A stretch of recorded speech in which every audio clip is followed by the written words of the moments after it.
अस्सलाम वालेकुम। I am Chaudhry Shahad. आज हम डिस्कस करेंगे जो कि एएम इलेक्ट्रिकल का टेस्ट है, कैरियर जॉब 1737 जो एटॉमिक एनर्जी का एक अदारा है उसने टेस्ट लिया था। ये लास्ट टाइम इनका टेस्ट था, तो इनका टेस्ट अगेन होने वाला है। एक तो इस टेस्ट का सलूशन करते हैं, दूसरा इसमें ये एंड पे ये डिस्कस करेंगे कि जो इस चैप्टर में इम्पोर्टेंट टेस्ट के हवाले से इम्पोर्टेंट टॉपिक कौन कौन से हैं जो कि आपको ज़्यादा फ़ायदा मंद है, जिनसे आमतौर पे एमसीक्यूज़ आते हैं। तो एक इस हवाले से जो गाइडेंस है वो ये है कि एक तो ट्राई करें, यहाँ पे कैलकुलेटर अलाउ होता है तो आप कैलकुलेटर लेके जाएं, क्योंकि इसमें यहाँ पे न्यूमेरिकल जो है वो अक्सर इंडक्शन मोटर के हवाले से जो कोई स्लिप फाइंड करने वाला न्यूमेरिकल आ जाता है कि इसकी आप स्लिप फाइंड करें, या वो स्पीड रेगुलेशन के हवाले से जो है वो कोई ना कोई न्यूमेरिकल दे देते हैं। तो वहाँ पे जो है वो कैलकुलेटर की अक्सर ज़रूरत पड़ती है, या वो कैपेसिटर के हवाले से या इंडक्टर के हवाले से जिसका सलूशन थोड़ा सा लेंथी होता है, तो इस तरह का न्यूमेरिकल आ जाता है, क्योंकि यहाँ पे एनटीएस वाला हिसाब नहीं होता। तो ट्राई करें कैलकुलेटर अपना लेके जाएं, या अगर इन केस आप कैलकुलेटर नहीं लेके गए तो अपने जो दोस्त आपका कैलकुलेटर लेके आया है उसके साथ बैठें, क्योंकि वहाँ पे बेसिकली सीटिंग कोई रोल नंबर के हिसाब से नहीं होती। आप जहाँ पे बैठ गए आप बैठ गए, तो ऐसे दोस्त के आगे पीछे बैठे जिसके पास कैलकुलेटर हो, ताकि अगर वो सॉल्व कर ले तो आप उससे कैलकुलेटर ले लें। यहाँ तक वो अलाउ करते हैं कि आप कैलकुलेटर एक दूसरे को ले सकते हैं। तो इस हवाले से ये गाइडेंस है। दूसरा, इसके 40 एमसीक्यूज़ होते हैं, तो और इसमें नेगेटिव मार्किंग होती है। तो मेरी रिकमेंडेशन इस हवाले से ये है कि अगर आपके जो एमसीक्यूज़ हैं वो 35 तक आपने कर लिए हैं और आपके ठीक हैं, तो आप बेहतर है कि अगर 5 आपको अगर नहीं आते तो आप उन पे तुक्के ना लगाएं, क्योंकि ये एनटीएस वाला हिसाब नहीं है कि आपने 100 का 100 ही कवर करना है। अगर आपके 35 के 35 ठीक हैं तो आपके मोर देन 70% चांस है कि आप नेक्स्ट फेज़ के लिए जो है वो आपको कॉल आ जाएगी। लेकिन अगर आप जो है वो 35 आपके ठीक हैं, लेकिन आप 5 तुक्के लगाएं और वो गलत हो जाएं, आप 30 से नीचे आ जाएं, तो इस तरह जो है वो आपको वो नुकसान हो जाएगा उल्टा आपका।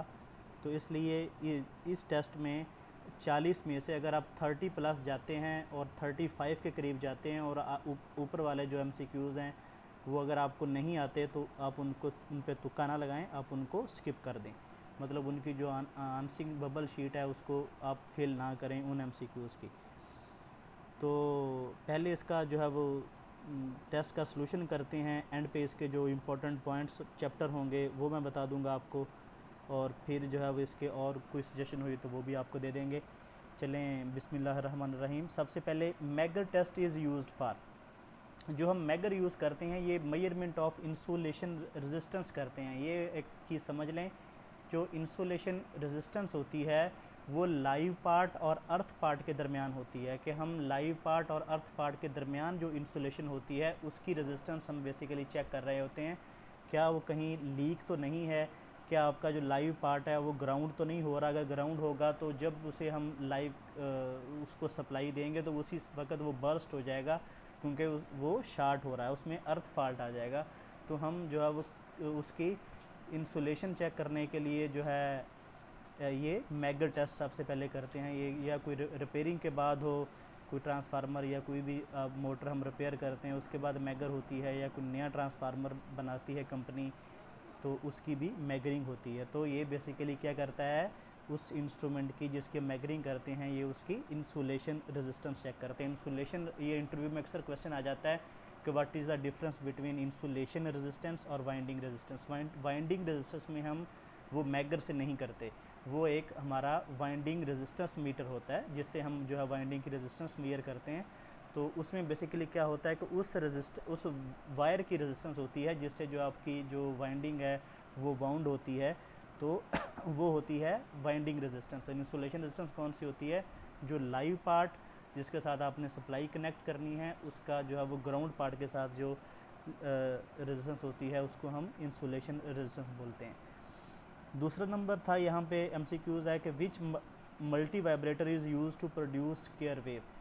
ये बेसिकली NE555 टाइमर आपने जो है वो यूज़ किया होगा प्रोजेक्ट्स में, जब आपने या कभी आपने पल्स विड्थ मॉड्यूलेशन या जहाँ पे रिक्वायर्ड होती थी, या जहाँ पे हमें कोई स्क्वायर वेव चाहिए होती थी, तो वहाँ पे हम NE555 टाइमर यूज़ करते थे। तो उसका जो स्क्वायर वेव प्रोड्यूस करने, बेसिकली उसके 3 मूड थे, मोनोस्टेबल मूड, आस्टेबल मूड और बाईस्टेबल मूड। तो वो जो स्क्वायर वेव प्रोड्यूस करने के लिए जो हम मोड यूज़ करते हैं वो आस्टेबल मोड यूज़ करते हैं।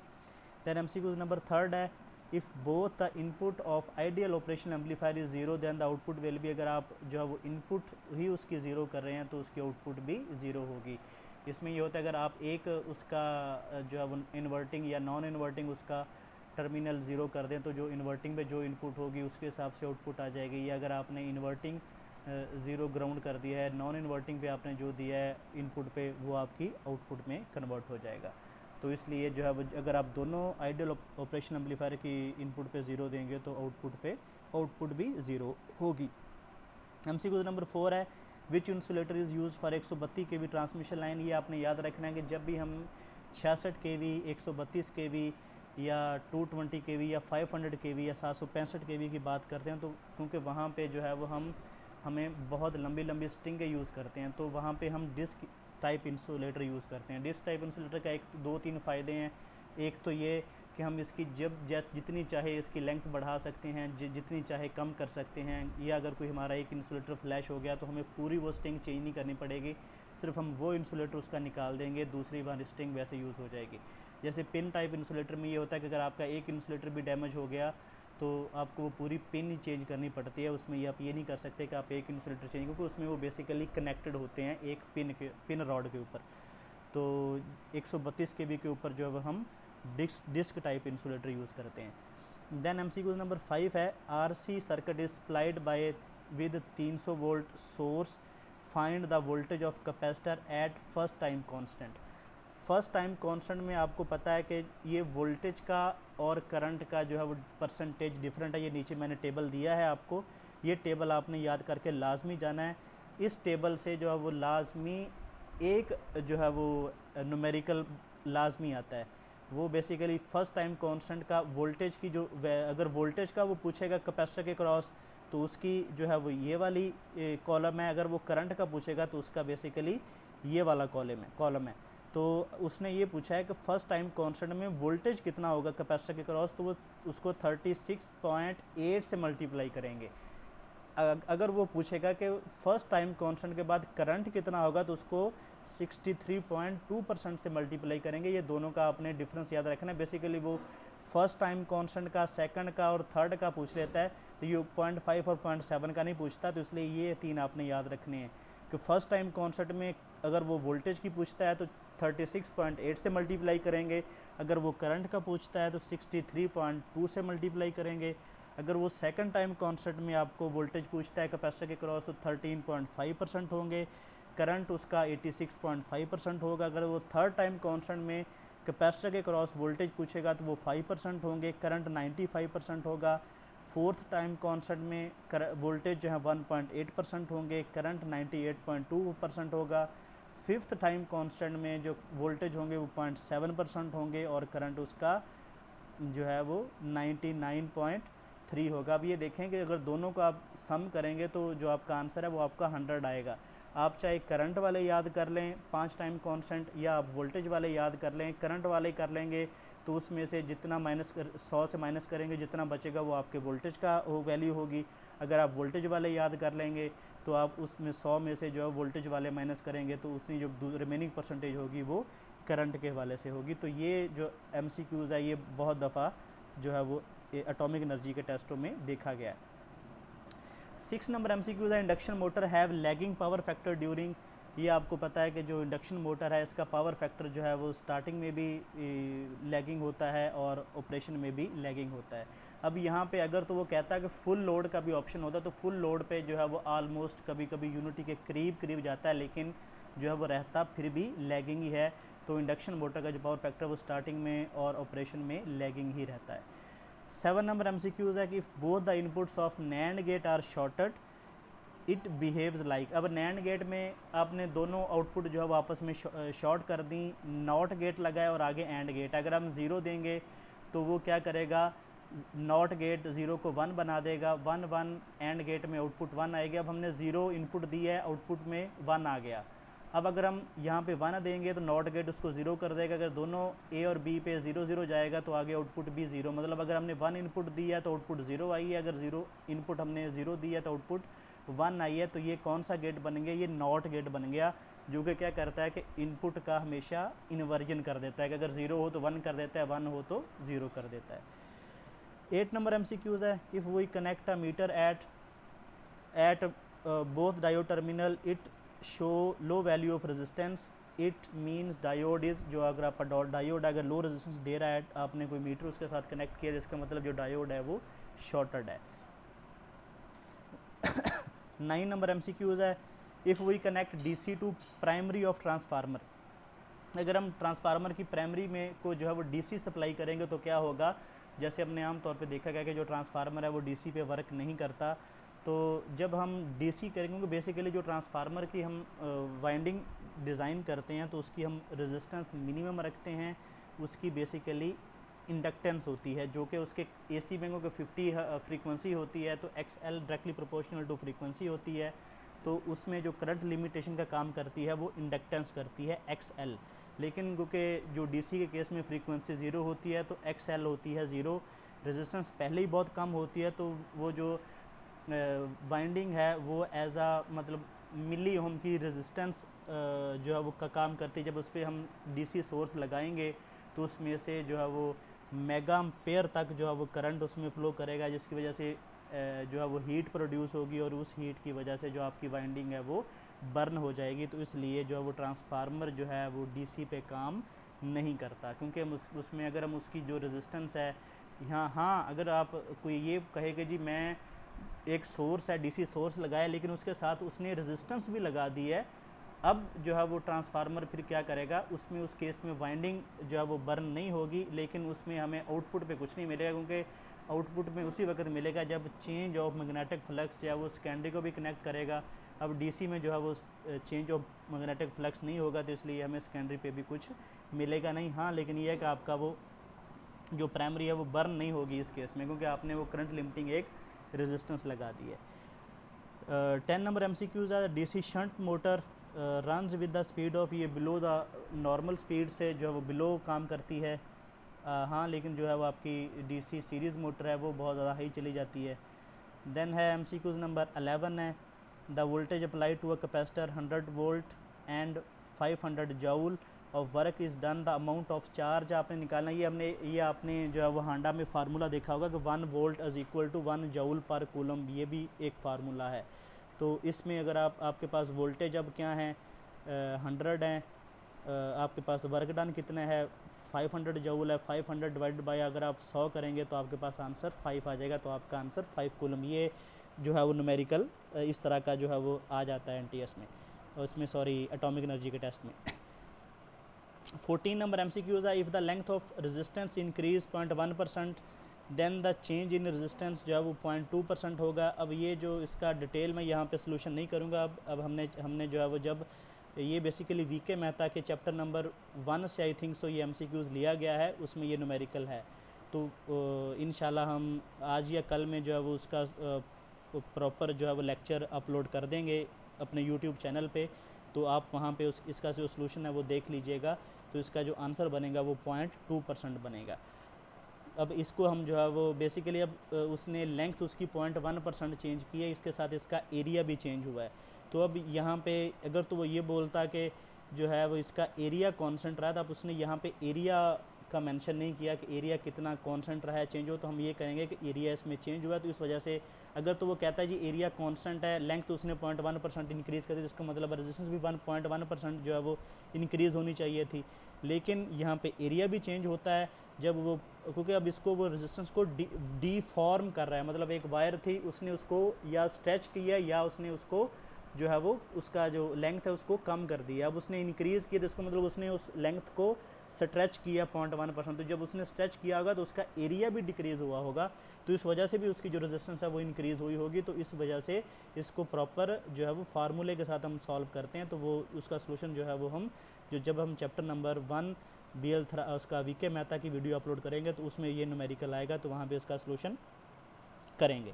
MCQ नंबर 15 है, how we obtain the triangular wave from square wave by integrator. ये बेसिकली इंटीग्रेटर और डिफरेंशिएटर RC सर्किट के जो है वो होते हैं कि अगर हम RC सर्किट में जो है वो रेजिस्टेंस के क्रॉस जो है वो लें तो वो आई थिंक सो डिफरेंशिएटर बन जाता है ये इंटीग्रेटर। ये देख लीजिएगा आप, ये बहुत इंपॉर्टेंट है, ये जब हम डिटेल में नीचे डिस्कस करेंगे तो मैं वहाँ पे आपको बताऊँगा कि ट्रायंगुलर से अगर हमने ट्रायंगुलर वेव लेनी है स्क्वायर वेव से तो हम इंटीग्रेटर यूज़ करेंगे। तो इंटीग्रेटर के अगर हम इनपुट स्क्वायर वेव दे देंगे तो उसके आउटपुट पे ट्रायंगुलर वेव आ जाएगी। 16 नंबर MCQs है, RC डिफरेंशिएटर बिहेव एज, ये हाई पास फिल्टर एक्ट करता है, ये भी बेसिकली RC सर्किट होता है। 17 नंबर MCQs है, ये बहुत इंपॉर्टेंट है, RC circuit output is taken from, ये हम रेजिस्टेंस के क्रॉस लेते हैं output. 8 number MCQ static frequency changer is use for, ये बेसिकली VFD की बात कर रहा है, जो वेरिएबल फ्रीक्वेंसी ड्राइव होती है, ये आमतौर पे हमारी इंडस्ट्रीज़ में लगी होती है। तो ये बेसिकली स्पीड कंट्रोल के हवाले से जो हम यूज़ करते हैं, क्योंकि ये फ्रीक्वेंसी चेंज करती है। तो इसके साथ जो हमारी इंडक्शन मोटर है, एक तो वो स्मूथ स्टार्टिंग की तरफ जाती है, दूसरा उसकी जो है स्पीड भी हम वेरी करते हैं। मतलब जैसे हमारी 50 हर्ट्ज़ फ्रीक्वेंसी है तो उसमें 3000 RPM हम चला सकते हैं, लेकिन अगर हम वेरिएबल फ्रीक्वेंसी ड्राइव की मदद से जो फ्रीक्वेंसी है वो 53, 54 भी सेट कर सकते हैं, तो उससे हमारी जो मोटर की स्पीड है वो और इंक्रीज़ हो जाएगी। 19 नंबर MCQs है, if the current flow from east to west the direction of magnetic field. तो आप हमें पता है कि जो फ्लेमिंग लेफ़्ट हैंड रूल है उससे जो है वो हम मैग्नेटिक फील्ड की जो डायरेक्शन है वो करंट की जो हम आमतौर पे क्या करते हैं कि जिस साइड जो डायरेक्शन फील्ड की होती है उसको हम जो अपनी उंगलियां होती है उस तरफ क्वर्ल करते हैं, जो हमारा डायरेक्शन ऑफ जो थंब होती है वो करंट की डायरेक्शन शो करता है। तो अब यहाँ पे हमें करंट की डायरेक्शन गिवन है, तो इसका मतलब है जो हमारा उंगलियों की डायरेक्शन होगी जिस डायरेक्शन से होंगी तो उस साइड को जो है वो आपका मैग्नेटिक फील्ड होगा। तो इसका मतलब जो मैग्नेटिक फील्ड होगा वो नॉर्थ टू साउथ होगा, साउथ की तरफ होगा। 20 number MCQ the which of the following has highest resistance. यहाँ पे बेसिकली ऑप्शन में उसने एम मीटर दिया होगा, वोल्ट मीटर दिया होगा, या उसने 1 मीटर वायर दी होगी। तो आपने पता है कि हम जो वोल्ट मीटर यूज़ करते हैं उस वोल्ट मीटर के सीरीज़ में हम मेगा ओम की जो रेजिस्टेंस है वो लगाते हैं। उसकी रीज़न क्या होती है कि वोल्ट मीटर लगता है पैरेलल में लोड के। तो हम इसको हाई रेजिस्टेंस क्यों लगाते हैं, क्योंकि आपके जब हम इसको लोड के क्रॉस लगाएंगे तो आपके वोल्ट मीटर में से करंट ज़्यादा फ़्लो ना करे, ठीक है, आपका जो मैक्सिमम करंट है वो सारा आपके लोड में से ही फ़्लो करे। तो इसलिए हम जो है वो वोल्ट मीटर के साथ एक मेगा ओम की रेजिस्टेंस लगाते हैं। तो इसलिए अगर जितने भी ऑप्शन में से हाई रेजिस्टेंस जिसकी होगी वो वोल्ट मीटर की होगी। 21 नंबर MCQs है, for open loop system which is correct. ये बेसिकली सारे करेक्ट लग रहे हैं, ये मैं इस आंसर में श्योर नहीं हूँ, आप इसको जो है वो डिस्कस कर सकते हैं। Output does not depend on input, जी हाँ बिल्कुल, कि जो आउटपुट है बेसिकली वो इनपुट के चेंज उस पर जो है वो डिपेंड नहीं करेगा। हाँ इनपुट आउटपुट तो इनपुट पर डिपेंड करेगी, लेकिन जो है वो चेंज ऑफ इनपुट है वो मतलब आउटपुट जो चेंज हो रही है वो इनपुट को चेंज नहीं करेगी। System variable effect the output, जी हाँ सिस्टम वेरिएबल इफेक्ट करेंगे, उसका कोई फ़र्क नहीं पड़ता। System variable not depend on input, जी सिस्टम वेरिएबल इनपुट पर डिपेंड भी नहीं करेंगे। तो ऑल ऑफ द अबव इसका ऑप्शन हो सकता है। 23 नंबर है, टूज़ कम्प्लीमेंट ऑफ 0.0101। तो टूज़ कम्प्लीमेंट कैसे लेते हैं, हम पहले वंस कम्प्लीमेंट लेते हैं और उसमें एक 1 ऐड कर देते हैं। जैसे ये 0101 है, इसका वंस कम्प्लीमेंट लें तो क्या बन जाएगा, 1010 बन जाएगा।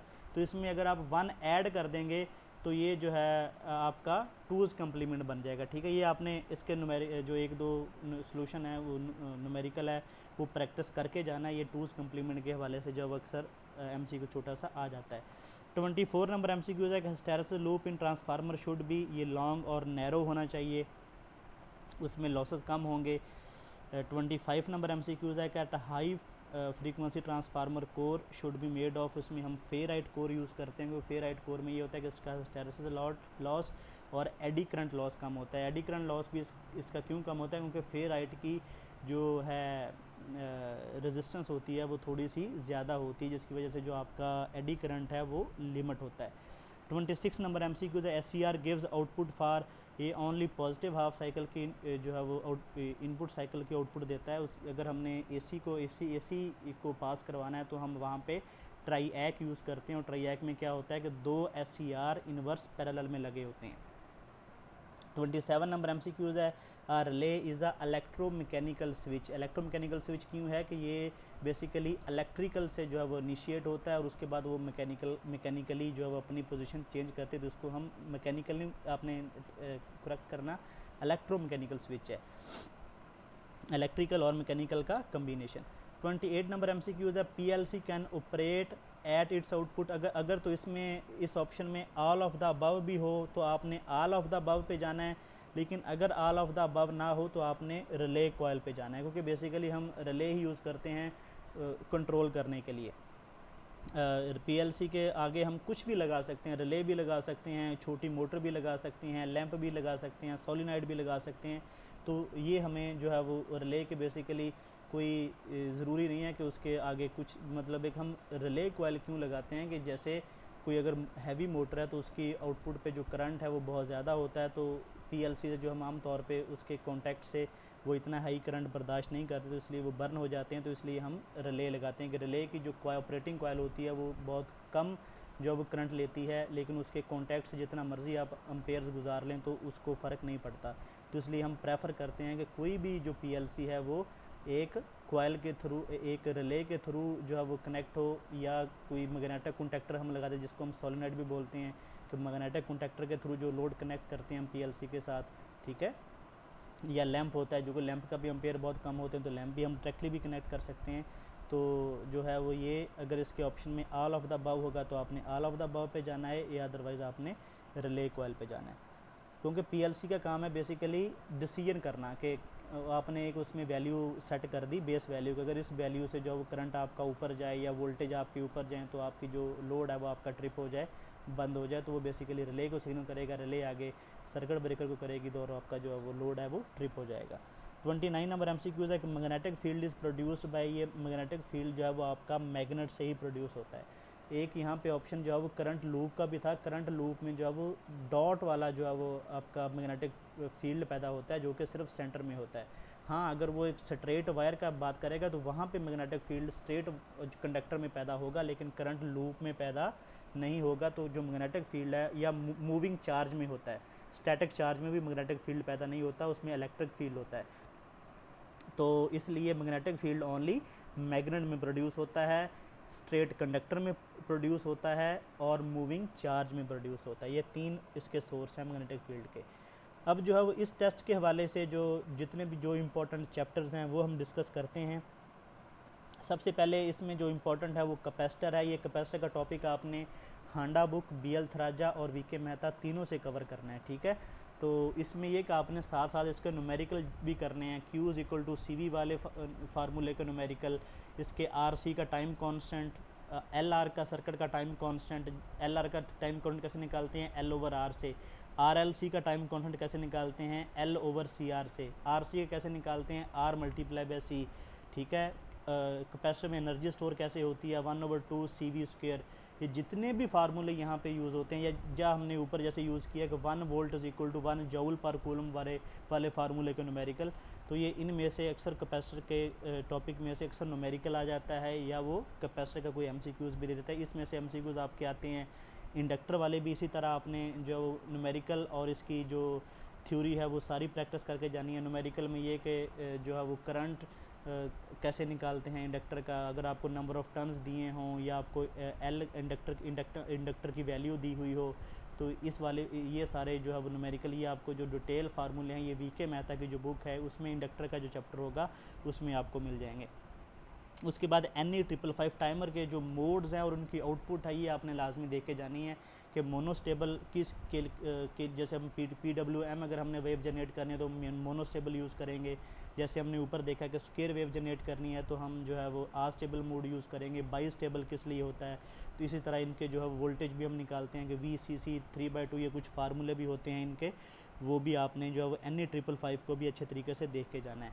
उसके बाद ऑपरेशनल एम्पलीफायर इसका बहुत इंपॉर्टेंट टॉपिक है, जिसमें RC सर्किट, RL सर्किट, जिसमें आपने फ़िल्टर्स आप आमतौर पे देख के जाने हैं। ऑपरेशन एम्पलीफायर में आपने गेन का फार्मूला, अगर नॉन इन्वर्टिंग गेन कौन सा होता है, इन्वर्टिंग इनपुट के जो है वो गेन का फार्मूला क्या होता है, जैसे इन्वर्टिंग का -R A/R जो है वो RB होता है, इस तरह का फार्मूला होता है। और जो नॉन इन्वर्टिंग 1-RC/RA। तो ये फार्मूले आपने इन्वर्टिंग के, नॉन इन्वर्टिंग के, RL सर्किट में इसमें आपने इंटीग्रेटर RC जो है वो किसके क्रॉस हम आउटपुट लेते हैं, जो है वो डिफरेंशिएटर के हवाले से, जो हम RC सर्किट के किस के अक्रॉस आउटपुट लेते हैं। RL सर्किट के इसमें हाई पास फिल्टर कौन सा काम करता है, लो पास फिल्टर कौन सा काम करता है, बैंड पास फिल्टर। तो ये जितने भी टॉपिक हैं ये ऑपरेशन एम्पलीफायर RL और RC सर्किट के हैं, तो ये सारे आपने देख के जाने हैं। इसमें से एक MCQs, एक या दो MCQs लग जाते हैं। SCR के MCQs आ जाते हैं कि जो है वो इसके बेसिकली जंक्शन कितने होते हैं, फॉरवर्ड बाई जंक्शन कौन से कितने होते हैं, रिवर्स कितने होते हैं, ठीक है। ये जैसे जो है वो AC के हवाले से इसका ऑपरेशन है, कितने साइकिल ये पास करता है। AC के लिए हम कौन सा यूज़ करते हैं, ट्राइएक यूज़ करते हैं। सेमीकंडक्टर फिज़िक्स आपने करके जानी है, जिसमें सेमीकंडक्टर के हवाले से हों। डायोड्स का चैप्टर ये आपने ये SCR, सेमीकंडक्टर, डायोड, ट्रांजिस्टर, ये आपने BL थराजा के जो इलेक्ट्रॉनिक्स पोर्शन है उससे कर लेंगे। वहाँ पे बेसिकली इतने ज़्यादा MCQs कवर्ड हैं कि आपके ये टॉपिक है जो अच्छे तरीके से हो जाएंगे। लेकिन ये याद रखिएगा कि एटॉमिक एनर्जी में जो MCQs होते हैं वो सारे कंसेप्ट बेस आते हैं, वो सीधे सीधे MCQs या NTS के वाले वो नहीं उठाता। जिसमें थोड़ा बहुत कंसेप्ट होगा वो वाला MCQs आपको वहाँ पे मिलेगा। सेमीकंडक्टर हो गया, डायोड हो गया, ट्रांजिस्टर, BJT हो गया, FET। BJT का आमतौर पे ये पूछ लेते हैं जी वो जो है वो ये इन्वर्टिंग मोड कैसे काम करता है, उसका एम्पलीफिकेशन मोड में कैसे काम करता है, ठीक है, उसमें कट ऑफ में कैसे काम करता है। तो ये वो जो वहाँ पे टेबल गिवन होता है, उस हांडा में टेबल भी गिवन है कि अगर आप एमीटर बेस फॉरवर्ड करेंगे, एमीटर कलेक्टर को क्या करेंगे तो वो कौन से मोड में चला जाएगा। ये सारे मोड भी आपने याद करके जाने हैं। उसके बाद कंट्रोल सिस्टम है, कंट्रोल सिस्टम से आपके MCQs आ जाते हैं। तो ये आपने जो है वो हांडा में जो है वो, और इसके ट्रांसफ़र फंक्शन भी गिवन है कि RL सर्किट का ट्रांसफ़र फंक्शन क्या होता है, RC सर्किट का ट्रांसफ़र फंक्शन क्या होता है, LC सर्किट का। वहाँ पे बेसिकली थ्योरी में जो है वो ट्रांसफ़र फंक्शन गिवन है, तो वो अक्सर वो कोई एक ना आधा ट्रांसफ़र फंक्शन भी वहाँ पे दे देता है कि RL का ट्रांसफ़र फंक्शन क्या होगा, वो कैसे निकालते हैं। ये भी अगर आप याद कर लेंगे तो फिर तो मसला नहीं है। लेकिन अगर जो है वहाँ पे आप याद कर लेंगे उसको तो कोई मतलब है कि आपको आसानी ज़्यादा हो जाएगी।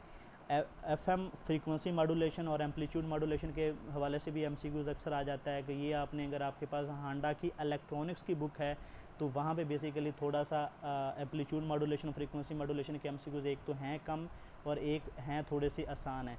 तो बेहतर है कि आप वहाँ पे करके जाएँ। अगर आपके पास हांडा इलेक्ट्रॉनिक्स की बुक नहीं है तो आप जो है वो BL थराजा का जो इलेक्ट्रॉनिक्स पोर्शन है वहाँ पे एनालॉग कम्युनिकेशन, डिजिटल कम्युनिकेशन में जो है वो ये फ्रीक्वेंसी मॉड्यूलेशन और एम्पलीट्यूड मॉड्यूलेशन के MCQs मिल जाएंगे। लेकिन वो चैप्टर थोड़े से लेंथी हैं तो उसमें याद करने को काफ़ी ज़्यादा टाइम आपका लग जाता है। DC मोटर ये आपने करके जाना है। अपने DC मोटर के हवाले से जो है वो BL थराजा से आप कर लें, ठीक है।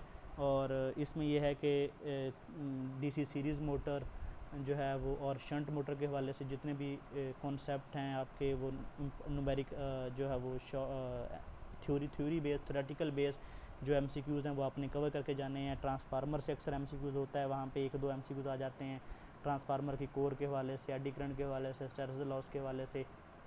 अक्सर वो ये पूछ लेता है कि फुल लोड पे जो है वो कॉपर लॉस कितना होगा, अगर हम उसे हाफ़ लोड कर दें तो कॉपर लॉस कितना हो जाएगा, 1/4 जैसे वो फार्मूला होता है। तो ये सारे चैप्टर आपने कवर करके जाने हैं। इंडक्शन मोटर का जो है वो अक्सर न्यूमेरिकल आ जाता है कि वो जी आपने इतनी फ्रीक्वेंसी है तो इतनी स्पीड है तो नंबर ऑफ़ पोल्स निकालें, या वो पोल दे देता है और स्पीड दे देता है, फ्रीक्वेंसी निकालें, या वो स्लिप का हवाले से कोई ना कोई जो है वो न्यूमेरिकल दे देता है। ये आपने इंडक्शन मोटर को न्यूमेरिकल के हवाले से भी थोड़ा सा देख के जाना है।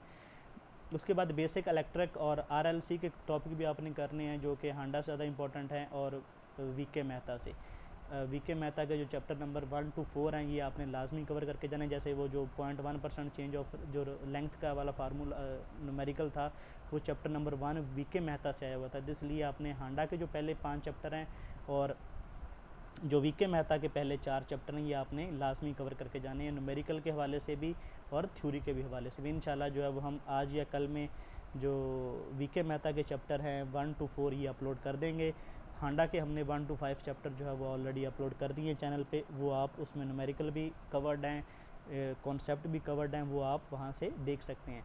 डीएलडी के जो है वो एमसीक्यूज़ बहुत ज़्यादा इंपॉर्टेंट है, जिसमें डीएलडी के जेके फ्लिप फ्लॉप, ठीक है, जेके फ्लिप फ्लॉप की अगर 1 देंगे तो उसकी आउटपुट क्या होगी, डी फ्लिप फ्लॉप कैसे काम करता है, हाफ एडर में कितने जो है वो नैंड गेट यूज़ होते हैं, फुल एडर में कितने यूज़ होते हैं, फुल एडर में कैरी कैसे काम करता है। तो ये जो है वो डीएलडी और माइक्रो प्रोसेसर, आपने ये टॉपिक कहीं से भी आप कवर कर लें, हांडा से कवर कर लें, बीएल थ्राजा से कर लें, तो ये एक जो चैप्टर आपने लाजमी देख के जाना है, इसमें से भी एमसीक्यूज़ आ जाते हैं। कम्युनिकेशन का भी अक्सर जो है वो 1-2 एमसीक्यूज़ आ जाता है, तो कम्युनिकेशन भी आपने बेहतर है कि आप हांडा की जो इलेक्ट्रॉनिक्स वाली बुक है वहाँ से आप कवर कर लें, तो आपके जो कम्युनिकेशन के एमसीक्यूज़ है वो भी आपके सॉल्व हो जाएंगे। ट्रांसमिशन लाइन के एमसीक्यूज़ भी आपने कवर करने हैं, जिसमें फरंटी इफेक्ट क्या होता है, कोरोना स्किन इफेक्ट के हवाले से ये अक्सर जो है वो एमसीक्यू आ जाता है, या कंडक्टर के हवाले से आ जाता है, या आपका जो है ये इंसुलेटर के हवाले से जो है वो कोई ना कोई एमसीक्यूज़ आ जाता है। प्रोटेक्शन भी आपने कवर करके जानी है, प्रोटेक्शन के जो है वो रिलेज़ के हवाले से हो, फ्यूज़ के हवाले से हो, या आम तौर पे ये ब्रेकर के हवाले से जो कोई ना कोई आपको जो है वो एमसीक्यूज़ टेस्ट में आ जाता है, या कोई सीटी के हवाले से, पीटी के हवाले से, इंस्ट्रूमेंटेशन के हवाले से भी एमसीक्यूज़ 1-2 बार देखे हैं। जो इंस्ट्रूमेंटेशन है वो बेहतर है कि आप हांडा की जो बुक है वहाँ से करके जाएं, क्योंकि वहाँ से भी ये 1-2 एमसीक्यूज़ जो है वो इंस्ट्रूमेंटेशन के आ जाते हैं। तो ये जो जितने टॉपिक हमने अभी तक डिस्कस किए हैं, इसमें से बेसिकली ये नहीं कह सकते कि किस टॉपिक से ज़्यादा एमसीक्यूज़ आएंगे। बेसिकली ये 1-1, 2-2 एमसीक्यूज़ हर टॉपिक से उठाता है, क्योंकि इसमें सिर्फ 40 एमसीक्यूज़ जो है वो देने होते हैं। लेकिन ये एक मैं आपको बात बता दूँ, जो भी एमसीक्यूज़ होगा उसमें कोई ना कोई कॉन्सेप्ट यूज़ होगा। जो सीधे एमसीक्यूज़ होंगे वो बहुत कम होंगे। जैसे ये मैं आपको एक फॉर एग्जांपल के तौर पे एमसीक्यूज़ बताता हूँ कि फॉलोइंग ऑप्शन में किस जो है वो ऑप्शन का जो यूनिट है वो फ्रीक्वेंसी के इक्वलेंट है। उसमें LC का स्क्वायर रूट भी दिया होगा, L/C का स्क्वायर रूट भी दिया होगा।